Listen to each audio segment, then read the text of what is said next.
अभी हम लोग देखेंगे वैलेंसी ऑफ एलिमेंट्स। ओके, जैसा कि आपको पता होगा किसी भी एलिमेंट्स के एटम, जैसे मान लेते हैं सोडियम है Na, तो 3 पार्टिकल से मिलकर के बने होते हैं, इलेक्ट्रॉन, प्रोटॉन एंड न्यूट्रॉन।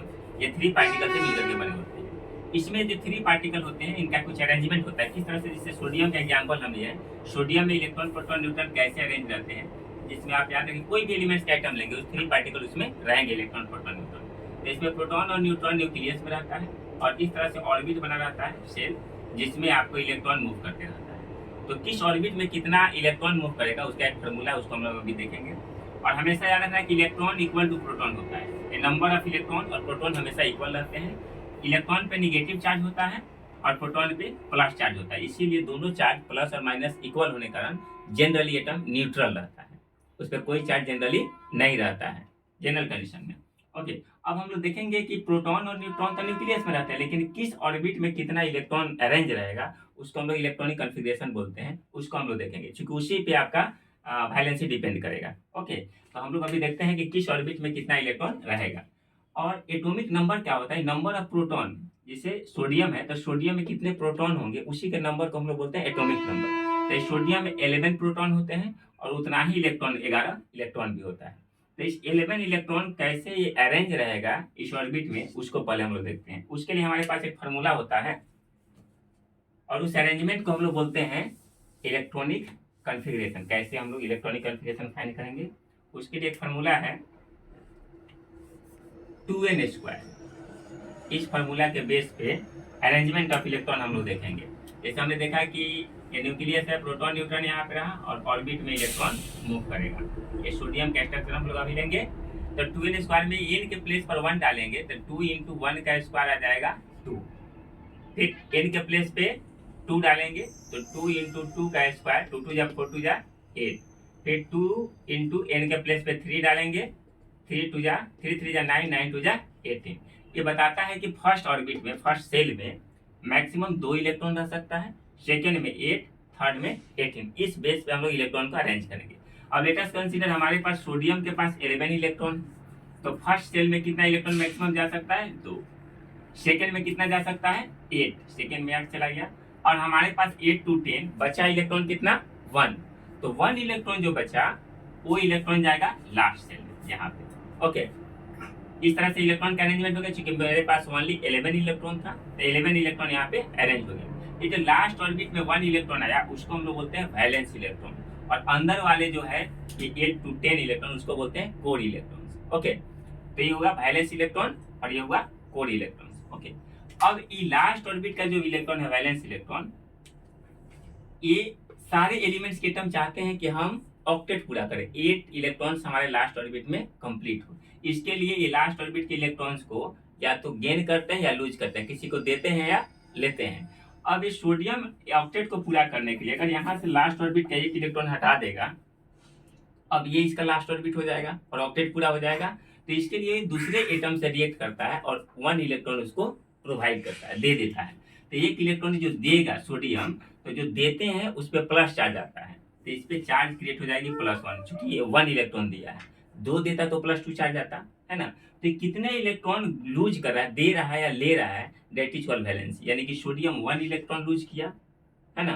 कितने इलेक्ट्रॉन का कॉम्बिनेशन होता है रिएक्शन में, लूज होता है गेन होता है, उसी को हम लोग बोलते हैं वैलेंसी। तो 1 इलेक्ट्रॉन ने दिया तो इस पे चार्ज आ गया Na प्लस, यानी कि इसका वैलेंसी कितना, +1 हो जाएगा, 1 हो जाएगा वैलेंसी, सिंपली समझिए। ठीक है, अगर मैग्नीशियम हम लेते हैं सिमिलरली Mg, इसकी एटॉमिक नंबर होती है 12। आपको पता होगा मैग्नीशियम की एटॉमिक नंबर होती है 12। इसका मतलब हुआ कि मैग्नीशियम में नंबर ऑफ प्रोटॉन या नंबर ऑफ इलेक्ट्रॉन कितना है, 12 है। अब इसको हम अरेंज करेंगे इस फार्मूला के बेस पे। इसमें भी उसी तरह से सेल बनेगा, प्रोटॉन न्यूट्रॉन न्यूक्लियस में, और इस ऑर्बिट में इलेक्ट्रॉन मूव करेगा। ओके, इस ऑर्बिट में जो इलेक्ट्रॉन मूव करेगा 12 इलेक्ट्रॉन हमारे पास है, क्योंकि प्रोटॉन जितना होता है उतना ही इलेक्ट्रॉन होता है। फर्स्ट में जाएगा 2 मैक्सिमम, सेकेंड में 8, थर्ड में 8 to 10 हो गया। हमारे पास 12 है, 2 रेस्ट बचा, जाने के लिए तो ज्यादा जा सकता था लेकिन हमारे पास 2 इलेक्ट्रॉन है तो 2 चला गया। अब लास्ट ऑर्बिट के 2 इलेक्ट्रॉन है, ये ऑक्टेट पूरा करना चाहेगा तो 6 लेगा नहीं 8 कंप्लीट करने के लिए, क्योंकि 6 लेने से बेहतर है 2 देना है, इसलिए ये 2 इलेक्ट्रॉन फिर किसी को प्रोवाइड कर देगा। अब लास्ट ऑर्बिट ये हो गया और इसका ऑक्टेट पूरा हो गया। तो 2 जब प्रोवाइड करेगा तो इस पे चार्ज आ जाए, इसकी वैलेंसी हो जाएगी 2 और इस पे चार्ज आ जाएगा Mg+2, जो देता है उस पर प्लस चार्ज, जो लेता है उस पर माइनस चार्ज आएगा। तो इस मैग्नीशियम पे चार्ज आ जाएगी +2 Mg+2 और इसकी वैलेंसी होगी 3। सिमिलरली एल्युमिनियम का एग्जाम्पल हम लेते हैं। इस तरह से हम वैलेंसी किसी भी एलिमेंट्स के एटम का, किसी भी एलिमेंट्स का निकाल सकते हैं। लेट अस कंसीडर, हम ले रहे हैं एल्युमिनियम की। आपको पता होगा कि एल्युमिनियम का एटॉमिक नंबर 13 होता है, that means 13 proton 13 neutron generally. अब यहाँ पे हम लोग देखेंगे फर्स्ट ऑर्बिट में आपका इलेक्ट्रॉन मैक्सिमम 2, सेकेंड में 8, थर्ड में 8 to 10 हो गया और बचा हमारे पास कितना 3। तो लास्ट ऑर्बिट में 3 इलेक्ट्रॉन चला गया। अब ये ऑक्टेट कंप्लीट करने के लिए 3 इलेक्ट्रॉन्स क्या करेगा, प्रोवाइड करेगा किसी दूसरे को, जिससे रिएक्ट करेगा और ऑक्टेट इसका पूरा हो जाएगा, 8 कंप्लीट हो जाएगा। तो इसकी वैलेंसी हो जाएगी 3, Al+3 चार्ज इसका आ जाएगा और वैलेंसी होगी 3। याद रखिएगा, अगर वैलेंस इलेक्ट्रॉन, लास्ट ऑर्बिट के इलेक्ट्रॉन को वैलेंस बोलते हैं, ठीक है, और जितने इलेक्ट्रॉन लूज या गेन करते हैं, देते लेते हैं ऑक्टेट कंप्लीट करने के लिए, उसको वैलेंसी बोलते हैं। तो यहाँ पे एल्युमिनियम की वैलेंस इलेक्ट्रॉन 3 और वैलेंसी भी 3 है। सोडियम का वैलेंस इलेक्ट्रॉन 1 था, वैलेंसी भी 1। मैग्नीशियम का वैलेंस इलेक्ट्रॉन 2, वैलेंसी भी 2। अगर लास्ट ऑर्बिट का इलेक्ट्रॉन 1, 2 या 3 है, उस केस में वैलेंस इलेक्ट्रॉन भी 3, वैलेंस इलेक्ट्रॉन और वैलेंसी तीनों सेम होगा। 1 है तो वैलेंस इलेक्ट्रॉन भी 1, वैलेंसी भी 1, 2 है लास्ट ऑर्बिट में तो वैलेंस इलेक्ट्रॉन भी 2, वैलेंसी भी 2, 3 है तो दोनों उतना ही होगा, 3 ही होगा। ओके, लेकिन अगर लास्ट ऑर्बिट में 5, 6, 7 इलेक्ट्रॉन आ रहा है, जैसे हम एग्जाम्पल लेते हैं क्लोरीन, क्लोरीन का एटॉमिक नंबर होता है 17, दैट मीन 17 इलेक्ट्रॉन और प्रोटॉन भी 17। अरेंजमेंट होगा फर्स्ट ऑर्बिट 2, 8 और बचेगा 8 to 10 और बचा 7 लास्ट ऑर्बिट में।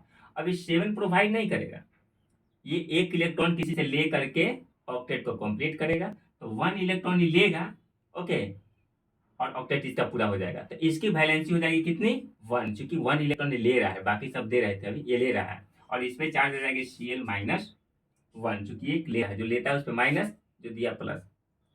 इस केस में क्लोरीन -1 जाएगा, इसकी वैलेंसी होगी 1। तो याद रखेंगे, अगर लास्ट ऑर्बिट में 5 इलेक्ट्रॉन है तो ये 5 डोनेट नहीं करते हैं, ये 3 किसी से ले करके 8 पूरा करते हैं। तो इनकी वैलेंसी हो जाएगी 3, 5 वालों का, 6 वालों का 2, 7 वालों 1, ओके। और 5 है लास्ट में तो वैलेंस इलेक्ट्रॉन 5 होगा, इसका वैलेंस इलेक्ट्रॉन 6, वैलेंस इलेक्ट्रॉन 7, लेकिन वैलेंसी 3, इसका 2, इसका 1, ओके। तो ये निगेटिव आंसर बनाइए और ये प्लस बनाइए, जैसे हमने +2 दिया, यहाँ Cl-1 दिया, ठीक है। आई होप आपको समझ में आएगा कि वैलेंस इलेक्ट्रॉन एंड वैलेंसी, ये अभी हम लोग देखे थे एलिमेंट्स के वैलेंस इलेक्ट्रॉन और वैलेंसी के बारे में, और साथ में हम लोग ब्रीफली देखे इलेक्ट्रॉनिक कन्फिग्रेशन क्या होता है, किस तरह से इलेक्ट्रॉन अरेंज रहते हैं। और जिनके लास्ट ऑर्बिट में 8 इलेक्ट्रॉन ऑलरेडी है, वो तो है, वो न्यूट्रलाइज ऑलरेडी है, जैसे नोबेल गैसेस है, आर्गन है, जेसन क्रिप्टन, ये सब है, तो वो तो ऑलरेडी ऑक्टेट कंप्लीट है, वो रिएक्ट नहीं करेंगे। Okay, thank you so much. अगले वीडियो में हम लोग देखेंगे कैसे हम लोग केमिकल इक्वेशन को कंप्लीट करेंगे, इसके जस्ट बाद कंपाउंड के साथ और एलिमेंट के साथ। Thank you so much.